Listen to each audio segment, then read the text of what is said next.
महाराष्ट्र के deputy CM Ajit Pawar के विमान हादसे का सीसीटीवी फुटेज सामने आया है। इस फुटेज में साफ दिखता है कि प्लेन जमीन पर गिरता है और अचानक आग का गोला आसमान में दिखता है। इस हादसे में अजित पवार समेत कुल 5 लोग मारे गए। वीडियो में 8:46 पर प्लेन हादसे की रिकॉर्डिंग दिख रही है। पवार अपने गृह क्षेत्र पहुंचने वाले थे, लेकिन होनी को कुछ और ही मंजूर था। उनका प्लेन क्रैश कर गया। इस हादसे के तुरंत बाद आसपास के लोग वहां पहुंचे, लेकिन तब तक काफी देर हो चुकी थी। विमान में सवार सभी 5 लोग मारे गए थे। विमान 2 हिस्सों में टूट गया।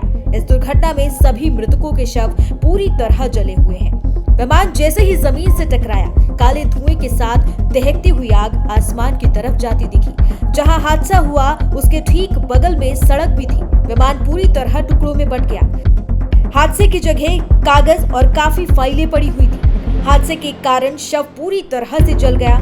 हादसे वाली जगह से शव को बारामती के अस्पताल भी पहुंचाया गया। बारामती अस्पताल में जैसे ही अजित पवार का शव पहुंचा, वहां पहले से मौजूद समर्थक रोने लगे। वो अपने प्रिय नेता की एक झलक देखना चाहते थे। लोगों के रोते हुए चेहरे देखकर समझा जा सकता है कि वो अपने नेता से कितना प्यार करते थे। महाराष्ट्र के उप मुख्यमंत्री अजित पवार के विमान हादसे में निधन के बाद पूरे देश में शोक की लहर है। बारामती एयरपोर्ट पर हुए इस भीषण क्रैश के बाद घटनास्थल का चश्मदीद बयान और राष्ट्रीय नेताओं की प्रतिक्रियाएं सामने आ रही हैं। महाराष्ट्र के उप मुख्यमंत्री अजित पवार के निधन पर प्रधानमंत्री नरेंद्र मोदी ने गहरा दुख व्यक्त करते हुए कहा कि श्री अजित पवार जी जनता के नेता थे, जिनका जनता से गहरा जुड़ाव था। उन्हें एक मेहनती और समर्पित व्यक्तित्व के रूप में व्यापक सम्मान मिला।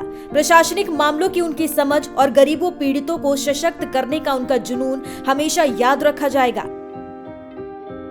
उनका निधन अत्यंत चौंकाने वाला और दुखद है। उनके परिवार और असंख्य प्रशंसकों के प्रति मेरी संवेदनाएं। ओम शांति। अजित पवार के निधन पर केंद्रीय गृह मंत्री अमित शाह ने गहरी संवेदना व्यक्त की है। उन्होंने कहा कि यह दुखद हादसा अत्यंत व्यथित करने वाला है। शाह ने याद किया कि बीते 3.5 दशकों में अजित पवार ने महाराष्ट्र के हर वर्ग के कल्याण के लिए खुद को पूरी तरह समर्पित किया है और उनके साथ होने वाली हर मुलाकात में राज्य की जनता के हितों पर लंबी चर्चाएं होती थी। उन्होंने कहा कि पवार का निधन न सिर्फ एनडीए परिवार बल्कि स्वयं उनके लिए भी व्यक्तिगत क्षति है। अमित शाह ने पवार परिवार के प्रति अपनी गहरी सहानुभूति प्रकट करते हुए कहा कि शोक की इस घड़ी में पूरा एनडीए परिवार उनके साथ मजबूती से खड़ा है। अंत में उन्होंने प्रार्थना की कि ईश्वर दिवंगत आत्मा को शांति प्रदान करे। ओम शांति शांति। बारामती में मौजूद एक प्रत्यक्षदर्शी ने हादसे के भयावह क्षणों को बताते हुए कहा कि मैंने अपनी आंखों से देखा है कि ये बहुत दर्दनाक था। जैसे ही विमान नीचे आया, लगा कि ये क्रैश होगा और तत्काल टकरा कर फट गया। भीषण विस्फोट हुआ और आग लग गई। 4 से 5 धमाके और हुए। लोग भागकर पहुंचे, लेकिन आग इतनी भयानक थी कि किसी को बचाया नहीं जा सका। अजित पवार विमान में थे, ये शब्दों में बयान नहीं किया जा सकता। रक्षा मंत्री राजनाथ सिंह ने कहा कि महाराष्ट्र के उप मुख्यमंत्री श्री अजित पवार के असमय निधन की खबर से गहरा आघात पहुंचा है।